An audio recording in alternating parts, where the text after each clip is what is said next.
Hello and good morning everyone. I welcome you all at Adover's News Analysis. Today is 12 July 2023 and we are going to discuss important news and articles from The Hindu newspaper with previous year questions. So let's see what important news we got today to discuss. So before starting the video, for PDF join Telegram channel Adover's News Analysis. Link आपको description box में provided है. Make sure video को last तक देखें so that सारी important news आपकी यहाँ पर कवर हो. तो चलिए स्टार्ट करते हैं और देखते हैं आज हमें क्या क्या डिस्कस करना है. Now first article is supreme court asked ED chief to quit but upholds amendment. Now supreme court ने यहाँ पर क्या कहा. ईडी क्या होते हैं? आपके इन्फोर्समेंट डायरेक्टरेट होते हैं जिनका काम क्या होता है उसके बारे में अभी हम देखेंगे. बट उससे पहले हम यहाँ पर जो न्यूज है उसके बारे में देखते हैं. तो ईडी आपके होते हैं इन्फोर्समेंट डायरेक्टर. इनका जो टेन्योर होता है वो 2 ईयर्स का होता है. ओके बट यहाँ पर सेंटर ने क्या किया, उनका जो टेन्योर था उसको 2 या 3 बार उसको एक्सटेंशन प्रोवाइड किया. इसके चलते आप यहाँ पर 2021 की बात करते हैं तो सुप्रीम कोर्ट ने ये कहा था कि अगर कोई ऐसी इमरजेंसी की सिचुएशन आती है तो इन दैट कंडीशन हम उनका जो टेन्योर है उसको एक्सटेंड किया जा सकता है. बट उसको यहाँ पर रिवर्स करते हुए सेंटर ने क्या किया, एक अमेंडमेंट लेकर आया और उस अमेंडमेंट में ये कहा कि जो ईडी की जो पोजीशन है ना, ये जो यहाँ पर आपकी बॉडी है ईडी, इसका जो एक्सटेंशन है हम उसको 3 टाइम्स कर सकते हैं. कितनी बार कर सकते हैं? 3 बार कर सकते हैं. इतना आपको क्लियर हुआ. इसी के चलते एट प्रेजेंट जो हमारे ईडी हैं उनका जो टेन्योर है कब तक के लिए हो गया है? नवंबर के लिए हो गया है. बट सुप्रीम कोर्ट ने अभी यहाँ पर क्या कहा है आप देखेंगे. Ban says back to back service extension given to Mishra in 2021 and 22 were invalid and illegal. It, however, gave him time till July 31 to leave office to ensure smooth transition. तो सुप्रीम कोर्ट ने ये कहा है उनसे, जो अभी मिश्रा जी हमारे enforcement director हैं, उनसे ये कहा कि आप अपना जो ऑफिस है 31 जुलाई तक क्या कर सकते हैं, उसको यहाँ पर क्विट कर दीजिए क्योंकि हमें यहाँ पर क्या चाहिए, एक स्मूथ ट्रांजिशन चाहिए. अब देखिए ये ईडी इतना ज्यादा न्यूज में क्यों बना है, आप सभी को पता है. जो अपोजिशन पार्टी है उन्होंने बहुत सारे एलिगेशंस लगाए हैं आपकी गवर्नमेंट के ऊपर या रूलिंग पार्टी के ऊपर कि ये क्या करते हैं, ईडी का यूज किया जाता है. यहाँ पर जो इन्फोर्समेंट डायरेक्टेड है इनका यूज किया जाता है इनके मतलब कि आपकी जो अपोजिशन पार्टी इनके अगेंस्ट में. ओके तो आई होप आपको यहाँ पर ये न्यूज क्या थी वो क्लियर होगा. अब ईडी आपकी न्यूज में है, ये आपकी एक कॉन्स्टिट्यूशनल बॉडी है तो इसके बारे में आपके सामने क्वेश्चन आ सकता है. तो इसके हम कुछ फैक्ट्स जो है उसको डिस्कस कर लेते हैं. तो आप देखेंगे it is a multi disciplinary organisation mandate with the task of enforcing the provision of 2 special physical law.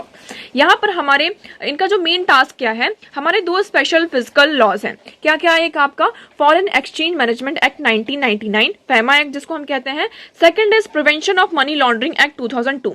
तो इन दोनों एक्ट को इन्फोर्स करने के लिए, इन दोनों एक्ट के जो प्रोविजंस हैं उनको इन्फोर्स करने के लिए, मतलब ये जो टास्क है पूरा इसका इन्फोर्समेंट का टास्क है, किसके पास जाता है? आपका इन्फोर्समेंट डायरेक्टरेट के पास जाता है. ओके आपको इतना क्लियर हो गया. मतलब कि अगर कोई भी पर्सन है, कोई भी आपका यहाँ पर हम कह सकते हैं कि एमपीज हैं या एमएलएस हैं, उनके बीच में जो भी फॉरेन एक्सचेंज मैनेजमेंट यहाँ पर चीजें होती हैं या फिर कोई मनी लॉन्ड्रिंग के केसेस होते हैं, सिर्फ एमपी एमएलए नहीं, कोई भी इंडिविजुअल भी आ गया इसमें सभी लोग इंक्लूड होते हैं. तो अगर उनके पास यहाँ पे कोई मनी लॉन्ड्रिंग का केस चल रहा है, कोई पर्सन यहाँ पे मनी लॉन्ड्रिंग में इंडल्ज है. मनी लॉन्ड्रिंग क्या होती है कि आपने ब्लैक मनी बहुत सारा कमा के रख लिया, अब उसको कैसे इन्वेस्ट किया जा रहा है ना, मतलब आप क्या कर रहे हैं, उसको सफाई कर रहे हैं अपने ब्लैक मनी की, तो ये आपका मनी लॉन्ड्रिंग हो जाता है. तो इन दोनों एक्ट्स जो आपके फिजिकल स्पेशल लॉज हैं, इनके जो प्रोविजंस है इनको इन्फोर्स करने के लिए कौन होता है? आपका इन्फोर्समेंट डायरेक्टरेट होता है. पावर्स की हमने बात कर ली. फेमा एक्ट हम इसकी बात करते हैं. ये क्या है? A civil law having quasi judicial power for investigation suspected contraventions of exchange control law and regulation with the power to impose penalties on those adjudged guilty. यहाँ पर एक तरीके से जो आपका ईडी होता है वो क्वाज़ी जुडिशियल पावर्स इसके पास होती हैं.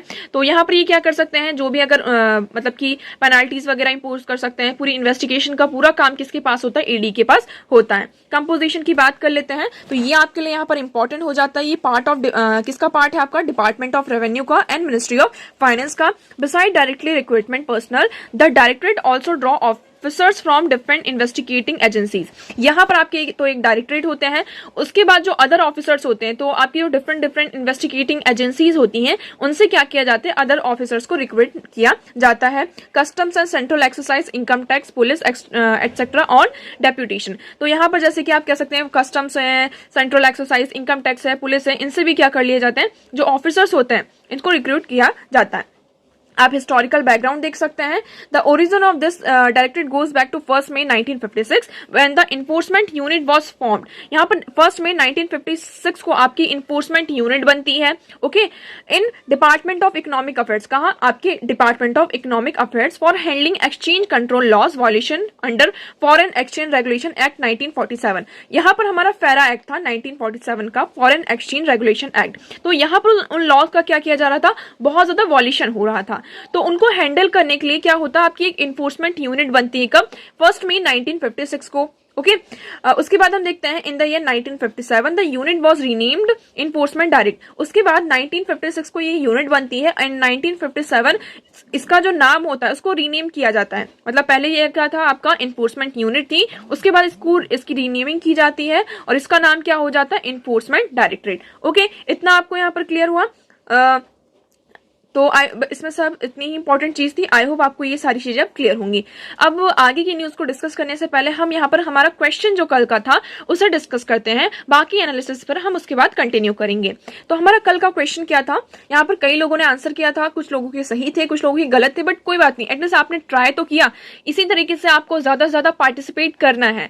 आप ज्यादा से ज्यादा पार्टिसिपेट करेंगे, आपके क्वेश्चंस, आपके जो टॉपिक्स है वो यहाँ पर धीरे धीरे क्लियर होते जाएंगे। ओके, तो हमारा कल का क्वेश्चन ये था, कंसिडर द फॉलोइंग स्टेट्स। यहाँ पर आपके पास कुछ स्टेट्स हैं, उसमें से हमें ये बताना है कि how many of the above are generally known as tea producing state.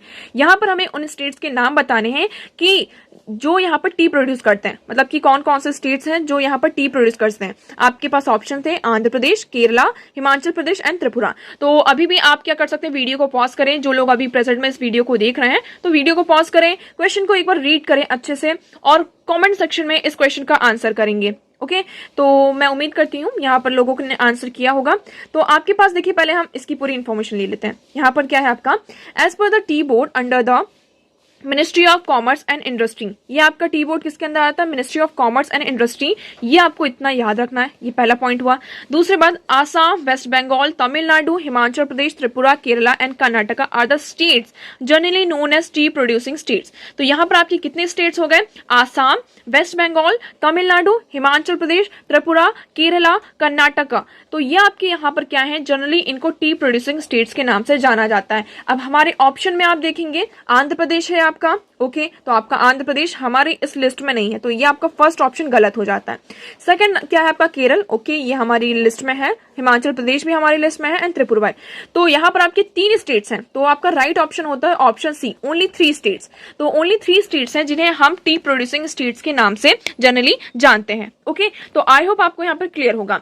अब देखते हैं ये जो अब ये टॉपिक आ गया है टी प्रोड्यूसर से लेकर, तो इसको हम पहले क्लियर ही कर लेते हैं पूरा। ये क्या, इंडिया आपकी second largest producer of T है ग्लोबली। अगर हम बात करें तो इंडिया में सबसे ज्यादा second largest producer of T है। आप कमेंट सेक्शन में बताएंगे first largest producer of T कौन है, कौन सी कंट्री है। The northern part of India is the biggest producer, about the 83% of the country's annual tea production in the 2021 and 22, with the majority of the production coming from Assam followed by West Bengal. हमारा जो northern part है, northern India है, वहां पर हमारा majority में क्या होता है, टी का प्रोडक्शन होता है। स्पेशली आप क्या कर सकते हैं, आसाम और वेस्ट बंगाल से सबसे ज्यादा यहाँ पर मेजोरिटी में क्या होता है, टी का प्रोडक्शन होता है। Assam valley and Cachar are the 2 tea producing region in Assam. Assam में आपके 2 रीजन आ जाते हैं, आपकी एक आसाम वैली एंड कच्चर आता है। वेस्ट बंगाल में Duars, Terai and Darjeeling are the 3 most major tea producing आपके यहाँ पर रीजन है। अब हम टी बोर्ड इंडिया की बात करते हैं, तो आप यहाँ पर देखेंगे the genesis of the tea board India dated back 1903 when the Indian tea cess bill was passed. तो यहाँ पर आपका Indian tea cess bill passed होता है 1903 में। उसी टाइम पर आपका टी बोर्ड ऑफ इंडिया को सेटअप किया जाता है। तो the present tea board was set up under the section 4 of the tea act 1953। यहाँ पर आपका टी एक्ट 1953 है, उसका सेक्शन 4 है, उसके तहत क्या होता है, आपका प्रेजेंट में आपका जो टी बोर्ड है उसको सेटअप किया जाता है। ओके, इसकी फंक्शनिंग की अगर हम बात करते हैं, ये क्या आपकी स्टैट्यूटरी बॉडी है, सेंट्रल गवर्नमेंट के अंदर आती है, किसकी, मिनिस्ट्री ऑफ कॉमर्स के अंदर आपकी आती है। ओके, अगर हम बात करते हैं the board is reconstituted every 3 year. ये जो बोर्ड होता है आपका हर एक 3 साल में इसको कॉन्स्टिट्यूट किया जाता है। Earlier the tea board had officers Cairo and Kuwait. इससे पहले यहाँ पे इसके जो ऑफिस होता था कहाँ था, कायरो एंड कुवैत में, but these 2 offices were relocated to Dubai. उसके बाद इनका जो ऑफिस था उसको रिलोकेट किया गया है कहाँ, दुबई में। ओके, इसको जीआई टैग भी आपको मिला है। तो देखिए the first GI tag product was Darjeeling T. आपकी जो दार्जिलिंग टी है उसको यहाँ पे जीआई टैग भी, इसको हम शैंपेन ऑफ टीज के नाम से भी जानते हैं।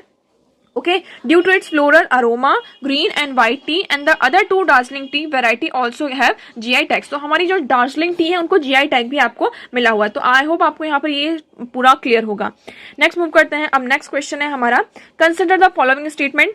सभी लोगों को यहाँ पर कमेंट सेक्शन में इस क्वेश्चन का आंसर करना है। आपके पास 3 स्टेटमेंट्स हैं और उसको देखते हुए आपको ये जो राइट कोड दिया गया है इसमें से कौन सा सही है वो आपको बताना है।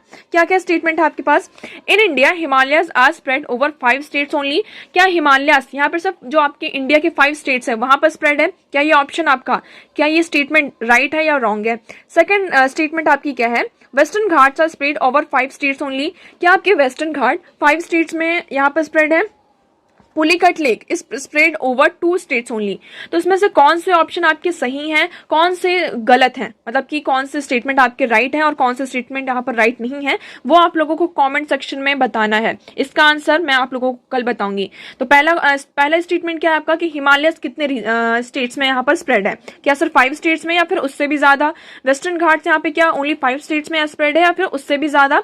और Pulicat lake spread over the 2 states only. तो इसका राइट ऑप्शन आप लोग कमेंट सेक्शन में बताएंगे। आपको नहीं पता है, आपके पास जो भी रिसोर्सेस हैं आप स्टडी करते हैं तो उनका यूज कर सकते हैं, इंटरनेट का यूज कर सकते हैं और आप इस क्वेश्चन का आंसर कर सकते हैं। ये आपका पीवाईक्यू, आपका ये यूपीएससी में ही पूछा गया क्वेश्चन है। ओके, नेक्स्ट क्वेश्चन की बात करते हैं। With reference to Indian judiciary consider the following statement. यहां पर हमारी जो इंडियन जुडिशरी है उसको कंसिडर करते हुए आपको 2 स्टेटमेंट आपके सामने दी गई हैं।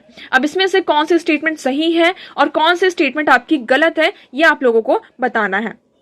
ओके, तो पहली स्टेटमेंट क्या है? Any retired judge of the Supreme Court of India can be called back to sit by a Chief Justice of India with the prior permission of the President of India।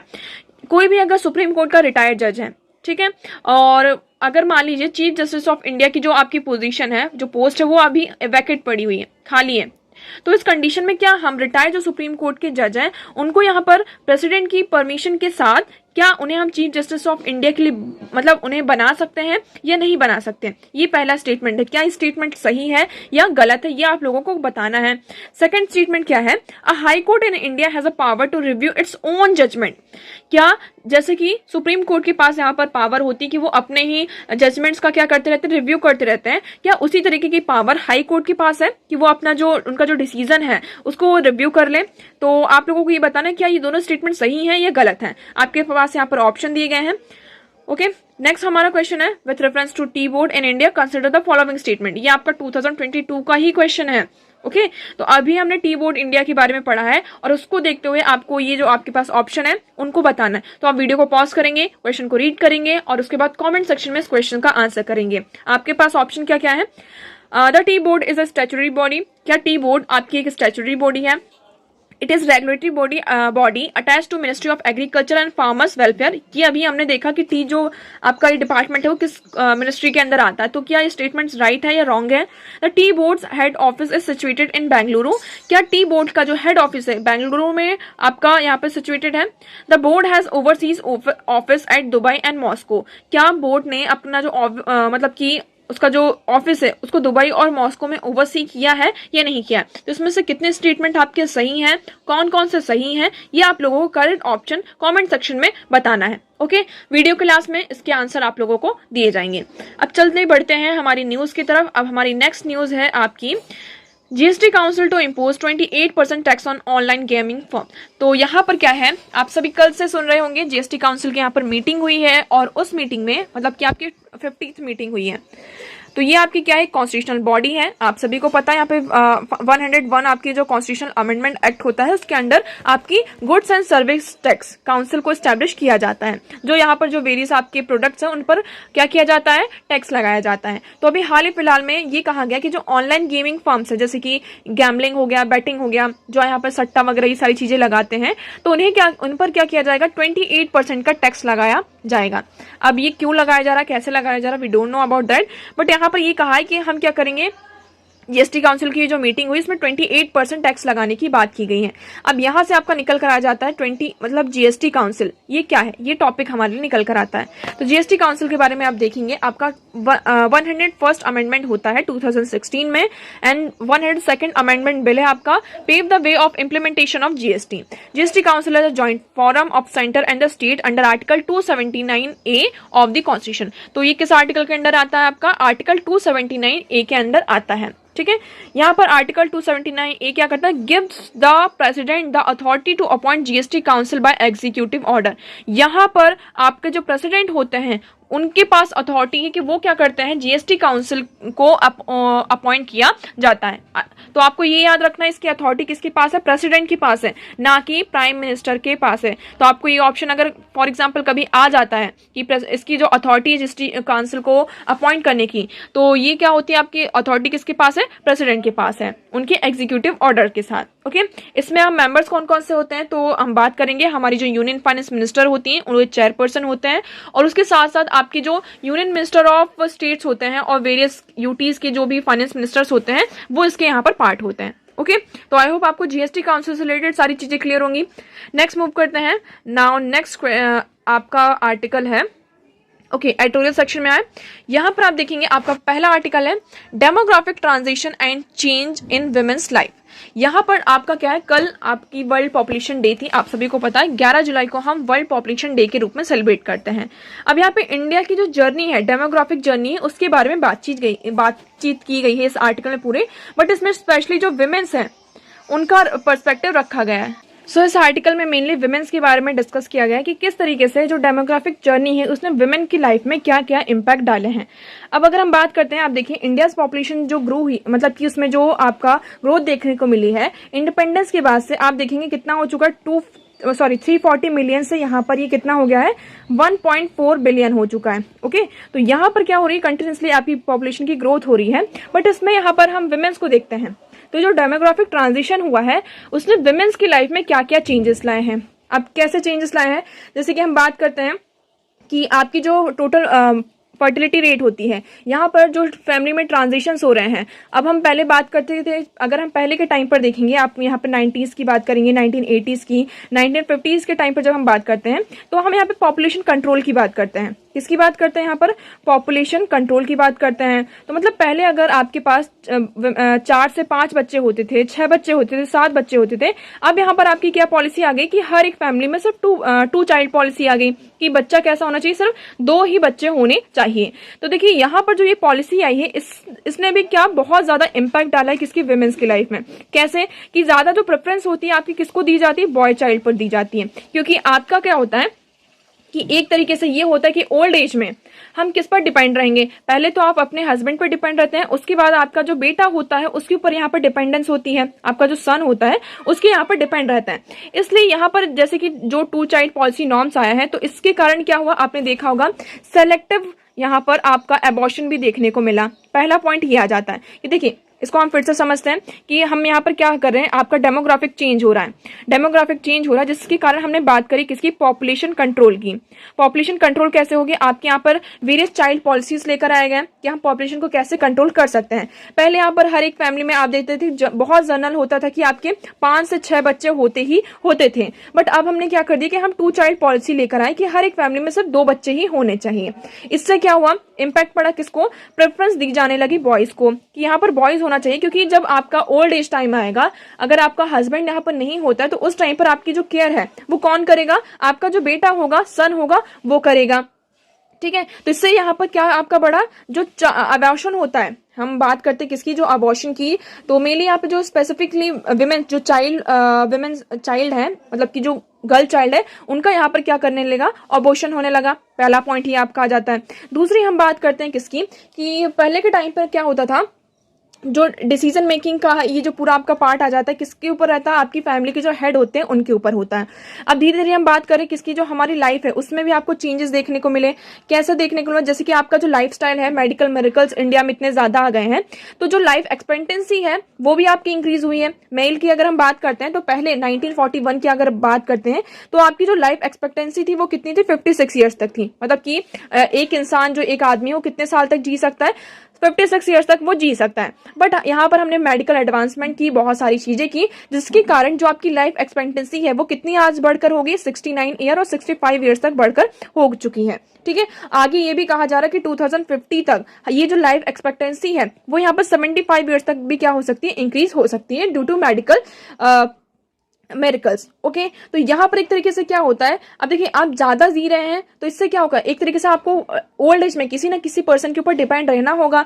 और ज्यादा preference यहाँ पर किसको दी जाती है, आप सभी को पता है हमारी जो सोसाइटी एक पैट्रियार्कल सोसाइटी है, तो ज्यादा प्रेफरेंस आपको किसको दी जाती है, यहाँ पर जो आपका सन होता है, बॉय चाइल्ड होता है, उसको यहाँ पर ज्यादा प्रेफरेंस दी जाती है। तो इसमें ये सारी चीजें यहाँ पर बात की गई हैं। ओके, अब नेक्स्ट इसमें बात की जा रही है कि देखिए अब जैसे कि इसके कुछ आपके फायदे भी हुए हैं, पॉजिटिव्स क्या हो सकते हैं इसमें। देखिए आपकी जब से 2 चाइल्ड पॉलिसी आई है, जिसमें हम बात करते हैं कि सिर्फ 1 या 2 ही बच्चा होना चाहिए। ओके, तो यहाँ पर क्या हुआ, विमेन्स को एक तरीके से टाइम मिलने लगा। विमेन को कैसा टाइम मिलने लगा कि वो टाइम को उन्होंने किसमें किया, अपनी एजुकेशन में उसको इन्वेस्ट किया, उस टाइम को वहां पर अपने जो स्किल्स हैं यहाँ पे स्किल्स को एक्वायर किया। क्योंकि कई बार क्या होता है जैसे कि 4 से 5 बच्चे हो रहे हैं, 6 बच्चे हो रहे हैं, 7 बच्चे हो रहे हैं, तो उनका जो पूरा टाइम था वो किसमें चला जाता था, बच्चों की देखभाल करने में, उनकी चाइल्ड केयर करने में चला जाता था। बट जब से यहाँ पे जैसे हम कह सकते हैं 2 चाइल्ड पॉलिसी है, इसके कारण जो वुमेन्स को यहाँ पर टाइम मिलने लगा कि वो यहाँ पर क्या करने लगे, एजुकेशन को एक्वायर करें, जो वेरियस स्किल्स है उन्हें एक्वायर करें, और वेरियस आपका जो लेबर फोर्स है तो उसमें यहाँ पे पार्टिसिपेट भी करने को उन्हें टाइम मिला। तो यहाँ पर हम देखेंगे इवन जो ड्रॉप आउट था, आप यहाँ पर देखेंगे family health survey finds that the number of year women spend caring of children under the 5 declines from 14 years in 1992 to 93 to 8 in 2018-2021। हम यहाँ पर 1992 एंड 1993 की बात कर रहे हैं, तो चाइल्ड केयर में जो टाइम जाता था वुमेन्स का वो डिक्लाइन हुआ है। ओके, उसमें हमें क्या देखने को मिला है, पहले मतलब कि वो 14-14, 15-15 साल उनका जो टाइम पीरियड था वो किस में जाता था, चाइल्ड केयर में जाता था, केयरिंग ऑफ द चाइल्ड में। उसके बाद हम 2018 एंड 20 का डेटा देखते हैं, तो उसमें सिर्फ इसमें जो डिक्लाइन हुआ कितना हुआ, सिर्फ 8 ईयर से हमारे क्या होते हैं, चाइल्ड केयर में जाते हैं। ओके, अब देखिए पहले क्या होता था, अगर चाइल्ड केयर में जाते थे उसके बाद इसके कुछ इम्प्लीकेशंस भी आपको देखने को मिल सकते हैं। कैसे कि जो आपका first birth has hardly budged 20 for women born 1940s and still remain well below 22 years from those born in 1980s। अब यहाँ पर एक तरीके से जब आपकी चाइल्ड मैरिज हो जाती थी, आपकी जो चाइल्ड मैरिज होता है इससे क्या होती थी, आपकी प्री मैच्योर डिलीवरी होती थी। इसका जो पूरा मतलब इम्पैक्ट होता था आपकी मदर पर भी होता था, है ना, क्योंकि आपकी चाइल्ड मैरिज हुई, उसके बाद यहाँ पर प्री डिलीवरी हुई, प्री मैच्योर डिलीवरी होती है, तो इससे बच्चे के ऊपर और माँ के ऊपर दोनों के ऊपर इम्पैक्ट पड़ता था। बट इससे क्या हुआ, धीरे धीरे ये सारी चीजें मतलब पूरी तरीके से तो खत्म नहीं हुए, बट ऑलमोस्ट हम यहाँ पर क्या देख रहे हैं कि चीजें यहाँ पर चेंज हो रही हैं, उसमें कमी हमें देखने को मिल रही है। ये जो अपना टाइम पीरियड है वुमेन्स किस में दे रही हैं, अपनी हायर एजुकेशन में, जिसके कारण यहाँ पर वो हायर फोर्स ऑफ पार्टिसिपेशन भी हमें देखने को मिल रहा है। इससे क्या होगा, आपकी इकोनॉमी पर भी आपका इम्पैक्ट पड़ेगा, आपकी जीडीपी में यहाँ पर हमें क्या देखने को मिलेगा, ग्रोथ देखने को मिलेगा। ओके, तो आई होप आपको यहाँ पर क्लियर होगा। अब देखिए जी, जो अर्लियर मदरहुड होता था उसमें अगर पहले तो सेक्स प्रेफरेंस दी जाती थी कि जो आपका चाइल्ड होना चाहिए क्या होना चाहिए, बॉय चाइल्ड होना चाहिए। इसके कारण यहाँ पर जो आपकी सेक्स सेलेक्टिव अबॉर्शन होने लगा। अब कोई बेटी हो भी जाती थी, है ना, अगर गर्ल चाइल्ड यहाँ पर हो भी जाता था तो उस पर ज्यादा यहाँ पर इंपॉर्टेंस उसको नहीं दी जाती थी। यहाँ पर एक डेटा आया है, उस डेटा के अकॉर्डिंग ये बताया जा रहा है कि हमने यहाँ पे सर्वे किया, उस सर्वे में हमें ये पता चला, जब हमने सर्वे में पूछा तो उसमें से ये बताया गया कि जो 25% उन्होंने जवाब ये था कि हम यहाँ पर ओल्ड एज में अपने जो उनका जो बेटा है, सन है, उनके ऊपर डिपेंड रहना चाहते हैं, मतलब उनकी केयर को हम एक्सेप्ट करते हैं। और इसमें नेक्स्ट हमारा डेटा आता है कि उन्होंने ये कहा कि हम 11% जो वुमेन है वो एक्सपोर्ट करती हैं सपोर्ट फ्रॉम देयर डॉटर्स। तो आप यहाँ पर देखेंगे the Indian human development survey found that 85% of the women respondent expected to rely on their son for old age support while only 11% expected support from their daughters। तो यहाँ पर 85% आप देख सकते हैं कि लोग क्या है, डिपेंड है अपने सन के ऊपर, कि वो एक्सपेक्ट करते हैं, डिपेंड नहीं है, एक्सपेक्ट करते हैं कि उनका बेटा क्या करेगा, ओल्ड एज में उनकी यहाँ पर हेल्प करेगा, उन्हें सपोर्ट करेगा। ओनली 11% यहाँ पर एक्सपेक्ट करते हैं कि ओल्ड एज में उनकी जो डॉटर्स होंगी वो क्या करेंगी, सपोर्ट करेंगी। ओके, तो यहाँ पर देखिए लास्ट में यही कहा जा रहा है कि हम यहाँ पे हमें वेरियस प्रोग्राम्स लेकर आने होंगे। ये जो जेंडर डिविडेंड है इसको हमें चेंज करना होगा। Enhancing women's access to employment and asset will reduce the reliance on son could break the vicious cycle of gender disadvantages. अब यहाँ पर क्या कर सकते हैं, अगर हम वुमेन्स की जो एक्सेस है एम्प्लॉयमेंट में उसे इनहेंस करते हैं, उन्हें एजुकेशन प्रोवाइड करते हैं, तो एक तरीके से उनका जो रिलायमेंट है कि हम क्या करना चाहते हैं, रिलायंस है कि हम ओल्ड एज में अपने सन के ऊपर डिपेंड रहेंगे, अपनी डॉटर के ऊपर डिपेंड रहेंगे, तो ये जो साइकिल है उसको हम क्या कर सकते हैं, ब्रेक डाउन कर सकते हैं। कैसे कि देखिए, अगर वुमेन यहाँ पर उनके पास वो फाइनेंशियली स्टेबल होती हैं, तो अल्टीमेटली वो फाइनेंशियली स्टेबल है, उनको किसी की डिपेंडेंस मतलब कि उनको डिपेंड होना ही नहीं पड़ेगा, है ना। वो यहाँ पे मेड रख सकती हैं और कई तरीके से मतलब वो अपनी केयर यहाँ पर ओल्ड एज में कर सकती हैं। ओके, तो यहाँ पर ये कहा जा रहा है कि हमें क्या करना होगा, विमेन्स का जो एक्सेस है एम्प्लॉयमेंट में उसे इनहेंस करना होगा। और हम कई यहाँ पर एग्जाम्पल भी दिया गया है कि जैसे कि कई बार क्या होता है कि ठीक है हमने उनको अपॉर्चुनिटी भी प्रोवाइड कर दी, बट क्या होता है वर्क फोर्स में कभी जो उनका जो बच्चा होता है, तो बच्चे को यहाँ पर कहाँ पर मतलब उनकी जो केयर करने के लिए आप यहाँ पर वर्क प्लेस पर बच्चों को लेकर जाते हैं, तो वहां पर हम एक ऐसा सिस्टम बना दें कि उन बच्चों के लिए केयर करने के लिए वहां पर कुछ ऐसा प्रोग्राम बना दे कि उनकी यहाँ पर केयर की जाए, जिससे यहाँ पर वुमेन्स अपना काम करती रहे और यहाँ पर उनका जो बच्चा उसकी भी यहाँ पर केयर होती रहे। ओके, तो आई होप आपको यहाँ पर ये क्लियर होगा आर्टिकल। नेक्स्ट आर्टिकल की तरफ मूव करते हैं। देखिए ये आर्टिकल, इसमें आपका जो डेटा है उसके बारे में और ये थोड़ी एक जनरल आपके लिए डिस्कशन हो सकता है। इसमें मेनली क्या है, citizens action for clean politicians cleaner politics. यहाँ पर हमारा जो एक्शन है, सिटीजन का एक्शन ही क्या कर सकता है, जो पॉलिटिशियंस है हम क्लीन पॉलिटिक्स को इंश्योर कर सकते हैं। कैसे इंश्योर किया जा सकता है, अभी आप देखेंगे ये पूरा डेटा आपके सामने आया है और इस डेटा के अकॉर्डिंग ये बताया जा रहा है कि आपके पास 4000 जो वन आपके member of legislative assemblies MPs MLAs हैं, उसमें से आपके 1770 जो एमपी एमएलएज हैं वो क्या है, क्रिमिनल के हैं, है ना। उनके ऊपर यहाँ पे क्या चल रहे हैं, आपके क्रिमिनल केसेस यहाँ पर चल रहे हैं। मतलब कि आपके जो 44%, ये पूरा आप डेटा यहाँ पर देख सकते हैं कि 44% हैव अ क्रिमिनल केसेस। यहाँ पर जो हमारे एमपी एमएलएज हैं उनमें 44% एमपी एमएलएज ऐसे हैं जिनके ऊपर क्रिमिनल केस चल रहे हैं। ये जो डेटा है वो डबल हो चुका है। 2004 में ये आपका डेटा था कितना, 22% सिर्फ क्रिमिनल मतलब कि जो एमपी एमएलएज थे वो क्रिमिनल्स थे। आज के टाइम पर आप ये डेटा देखेंगे तो आपके 44% यहाँ पर हो चुके हैं, ठीक है।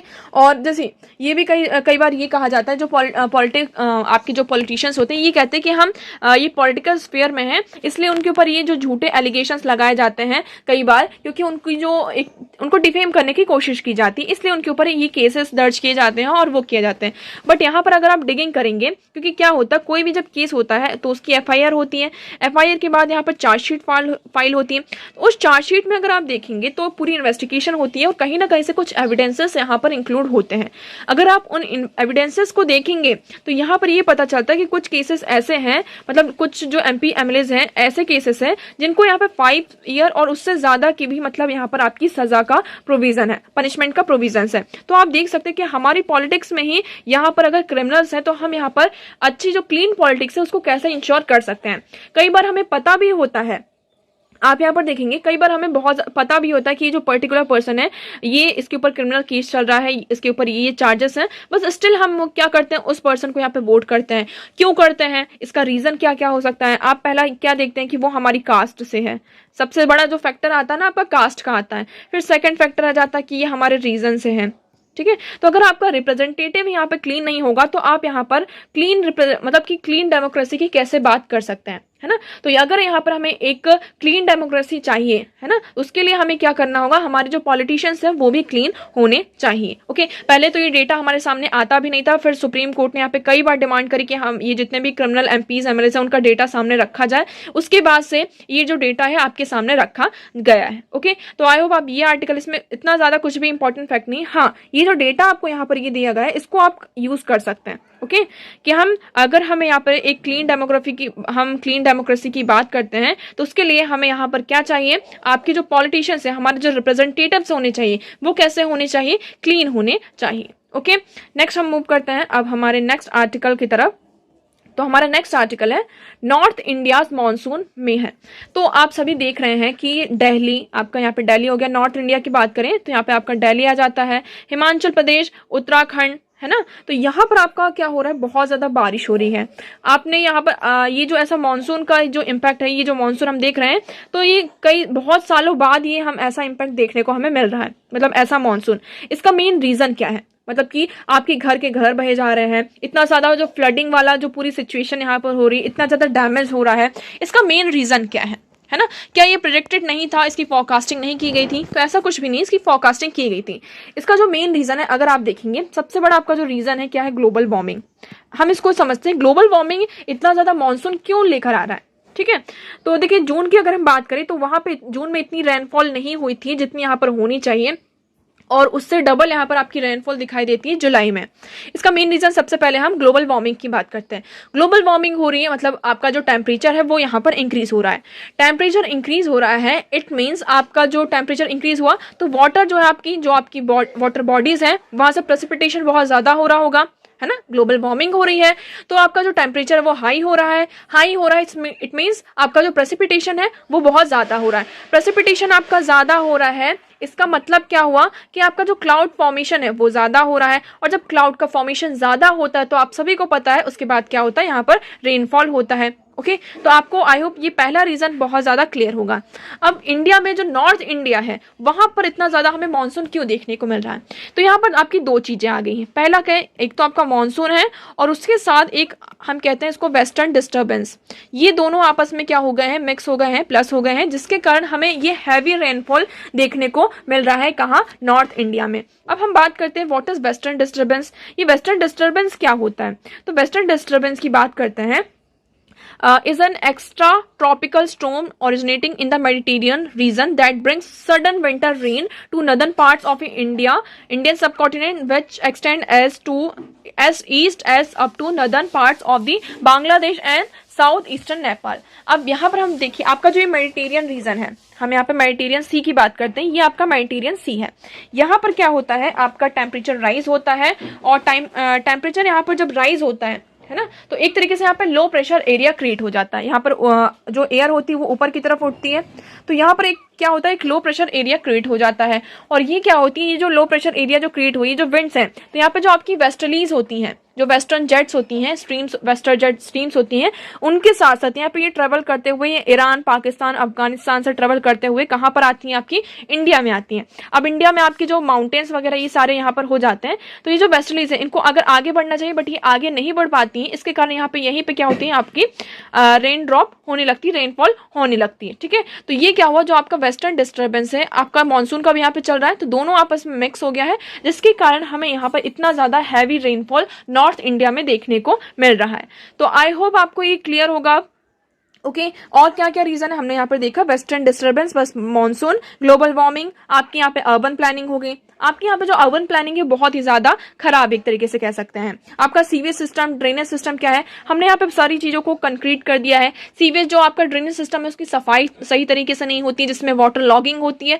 वाटर लॉगिंग होती है तो जो पूरा पानी होता है वो कहाँ पर आता है, आपके रोड में आता है। अब देखिए, मतलब कुछ एरियाज ऐसे होते हैं जहां पर कोई भी रिवर नहीं है, बट स्टिल वहां पर अगर थोड़ी सी बारिश हो जाती है तो आपको ऐसा लगता है कि वहां पर फ्लड आ गया हो।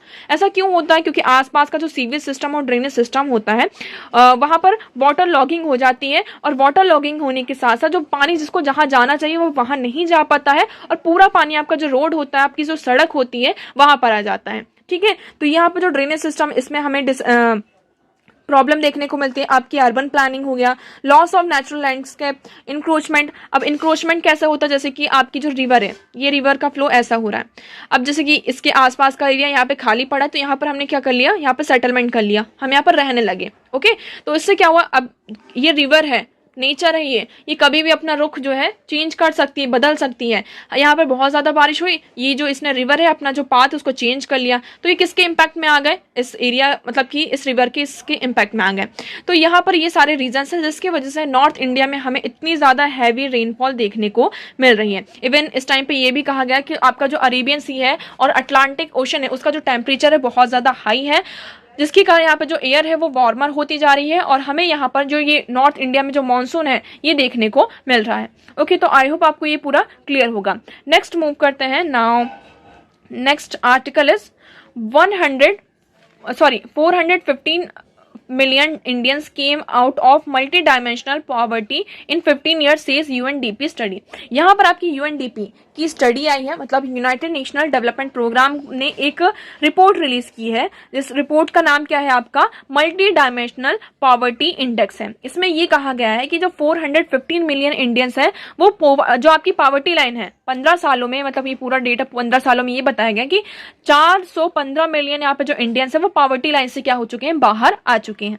ठीक है, इसमें बहुत सारी कंट्रीज में यहाँ का डेटा निकाला गया है। चाइना आपकी आ जाती है, Congo, India, Indonesia, Morocco, Serbia, Vietnam, तो इन कंट्रीज ने भी इनको इसमें इंक्लूड है। तो देखिए it's say 25 countries including India successfully have that global MPI values within 15 years showing that rapid progress in attainable. यहाँ पर उनकी प्रोग्रेस अटेंडेबल है, मतलब कि जो चेंजेस आए हैं उसमें यहाँ पर चेंजेस देखने को मिले हैं। ओके, अब हम MPI के बारे में पढ़ लेते हैं। क्या है आपका MPI? तो ये क्या है आपका, एक मल्टी डायमेंशनल पॉवर्टी इंडेक्स है। ये किसके द्वारा प्रोड्यूस किया जाता है, आपका यूनाइटेड नेशनल डेवलपमेंट प्रोग्राम के द्वारा इसे and Oxford poverty and human development initiative के द्वारा इसे क्या किया जाता है, प्रोड्यूस किया जाता है। ओके, इतना आपको क्लियर हुआ। उसके बाद हम बात करते हैं the global MPI construct a deprivation profile of each household and person through 10 indicators spanning health, education, standard of living. All indicators are equally weighted within each dimension. तो आपके यहाँ पे टोटल 10 इंडिकेटर्स है जिसमें आपका health, education, standard of living, ये सारी चीजों को देखा जाता है और उस बेसिस पे बताया जाता है कि पर्सन यहाँ पे किस लाइन पर है, मतलब ये पॉवर्टी की कैटेगरी में आता है या नहीं आता है। तो आप देखिए डायमेंशंस भी आपको दिए गए हैं पॉवर्टी के। एक होती है आपकी एब्सोल्यूट पॉवर्टी। एब्सोल्यूट पॉवर्टी क्या होती है, income below certain threshold necessary to meet basic necessity, मतलब कि आपकी इनकम इतनी ज्यादा कम है कि आपकी जो फूड, शेल्टर और क्लोथिंग, रेंट, ये जो आपकी बेसिक एमिनिटीज होती हैं उसको भी आप क्या कर पा रहे हैं, नहीं पूरा कर पा रहे हैं। रिलेटिव पॉवर्टी की बात करते हैं, individual receiving income a certain level, example 50% below the median income of the general population. यहाँ पर जो उनकी इनकम है जो एक तरीके से आपकी एक सर्टेन इनकम होती है ना, एक सर्टेन लेवल होता है, तो उससे क्या होती है, आपकी कम होती है। persistent poverty, this defined as a household which is below poverty threshold line for 2 out of the past 3 years। यहाँ पर आपकी जो बिलो है, हाउस होल्ड थ्रेस्ट की बात करते हैं, वो 2 साल से किस में आ रहे हैं, आपके बिलो पॉवर्टी लाइन में आ रहे हैं, तो वो आपका परसिस्टेंट पॉवर्टी हो गया, मतलब कि वो पॉवर्टी से बाहर निकल ही नहीं पा रहे हैं। ओके, तो ये आपका पूरा हो जाता है डायमेंशंस ऑफ पॉवर्टी। आप देख सकते हैं इसमें 3 डायमेंशंस है आपका, क्या क्या, health, education, standard of living. तो हेल्थ में आपका न्यूट्रिशन आपको कितना मिल रहा है, चाइल्ड मोर्टेलिटी रेट कितनी है। एजुकेशन में बात करते हैं कि ईयर ऑफ स्कूलिंग, आपने कितने ईयर्स तक स्कूल करें, आपकी स्कूल में आपने इनरोलमेंट तो करा लिया बट आपकी अटेंडेंस कितनी है। लिविंग स्टैंडर्ड की बात करते हैं, यहाँ पे कुकिंग फ्यूल हो गया, सैनिटेशन हो गया, ड्रिंकिंग वाटर फैसिलिटी आपको कैसे मिल रही है, इलेक्ट्रिसिटी, हाउसिंग, एसेट, इन सारी चीजों को आप कितना यहाँ पर मतलब कि यूज कर पा रहे हैं, है ना। तो ये आपका आ जाता है लिविंग स्टैंडर्ड में। तो इंडिया ने अभी जो लिविंग स्टैंडर्ड वाला जो पॉइंट है उसमें बहुत ज्यादा मतलब कि आपको प्रोग्रेस की है। यहाँ पर देखेंगे आप, those who are poor deprived of cooking fuel fell 52.9% to 13.9%। यहाँ पर हम यहाँ पे जो लोग कुकिंग फ्यूल को यहाँ पर क्या कर पाते थे, डिप्राइव थे, तो उनका एंगेजमेंट यहाँ पे बढ़ा है, मतलब कि रोल यहाँ पे बढ़ा है। मतलब पहले 52.9% ऐसे लोग थे जो यहाँ पे जो कुकिंग फ्यूल होता है आपका उसको भी यहाँ पर मतलब नहीं मतलब कि उसका नहीं कर पाते थे, बट अब धीरे धीरे वो कितना हो चुका है, 13.9 हो चुका है। आपका सैनिटेशन का भी यहाँ पे फॉल आउट हुआ है। ओके, ड्रिंकिंग वाटर यहाँ पे अब वो क्लीन ड्रिंकिंग वाटर उन्हें मिल रहा है, मतलब वो उसको यहाँ पर ले पा रहे हैं, है ना, उसका यूज कर पा रहे हैं। तो इस तरीके से यहाँ पे ये रिपोर्ट आई जिसमें 415 मिलियन जो इंडियंस हैं पॉवर्टी लाइन से यहाँ पर क्या हुए हैं, बाहर आए हैं। ओके, तो इतना आपको क्लियर होगा। अब एक आपके लिए यहाँ पे छोटी सी न्यूज है फिर से कि 1 more cheetah from Africa dies in Kuno park. यहाँ पर अफ्रीका से आप सभी को पता है, अफ्रीका एंड नामीबिया से हम क्या लेकर आए थे, चीता लेकर आए थे। आपका चीता रीइंट्रोडक्शन जो प्रोग्राम था उसके तहत। तो यहाँ पर हमने देखा इससे पहले भी कई चीतास की जो नामीबिया से हम कुछ चीतास को लेकर आए थे, हमने यहाँ पे नाम भी डिस्कस किए थे। शाशा हो गया आपका एक, यहाँ पे दक्षा हो गया, है ना। तो इन चीतास की क्या हो चुकी है, डेथ हो चुकी है। अभी फिर से यहाँ पर कूनो नेशनल पार्क में आप देखेंगे 1 more African cheetah died in Kuno national park in Sheopur district of Madhya Pradesh on Tuesday due to suspected infighting and senior forest officials. यहाँ पर कुछ इनफाइटिंग्स हुई है जिसके कारण यहाँ पर ये कहा जा रहा है कि जो अफ्रीकन चीता है उसकी यहाँ पे डेथ हो चुकी है। ओके, तो इससे पहले हम देखें जो तेजस चीता था उसकी भी यहाँ पे क्या हो चुकी थी, डेथ हो चुकी थी, है ना। तो यहाँ पर फिर से एक चीता की डेथ हो चुकी है। ओके तो देखिए आज इतने इंपॉर्टेंट थे न्यूज़ थी जो यहाँ पर हमने सारी चीज़ों को डिस्कस कर लिया है। अब हम बढ़ते हैं हमारे क्वेश्चन की तरफ। तो मैं उम्मीद करती हूँ यहाँ पर सभी ने क्वेश्चन का आंसर किया होगा कमेंट सेक्शन में। ओके तो हमारा सेकंड क्वेश्चन क्या था, with reference to Indian judiciary consider the following statement. तो इसमें से आपको ये बताना था कि कौन सी स्टेटमेंट आपकी सही है। तो आपकी जो दोनों स्टेटमेंट है, बोथ 1 और 2 दोनों स्टेटमेंट सही हैं। आप देखिए यहाँ पर आर्टिकल 128 कहता है constitution of India, it state that any person who has held the office of जज ऑफ द सुप्रीम कोर्ट, कोई भी पर्सन अगर उसने सुप्रीम कोर्ट के जो जज है उसका ऑफिस होल्ड करके रखा था and has retired from that office can be appointed as an ad hoc judge of the Supreme Court by the Chief Justice of India after consultation with the President of India। तो उन्हें हम ad hoc जज के रूप में क्या कर सकते हैं, सुप्रीम कोर्ट में अपॉइंट किया जा सकता है। चीफ जस्टिस ऑफ इंडिया ऐसा करते हैं with the consultation of president of India. तो आपका फर्स्ट जो स्टेटमेंट है वो क्या हो जाती है, यहाँ पर सही हो जाती है। सेकेंड हम बात करते हैं हाई कोर्ट की। क्या हाई कोर्ट अपना जो डिसीजन उसको रिव्यू कर सकता है अपनी जजमेंट को? तो हाँ, आर्टिकल 226 ये कहता है constitution of India, every high court has a power to issue writs. यहाँ पर हर हाई कोर्ट के पास क्या है, पावर है रिट्स इशू करने की, orders and directions for the enforcement of the fundamental rights and for any other purpose. Okay, this include a power to review its own judgment। तो ये इसमें एक और पावर आपकी इंक्लूड हो जाती है आर्टिकल 226 में कि वो अपना जो ओन जजमेंट है, खुद का जो जजमेंट है उसको भी रिव्यू कर सकते हैं। ओके नेक्स्ट क्वेश्चन थे, तो आपका इसमें राइट ऑप्शन क्या होता है, ऑप्शन सी।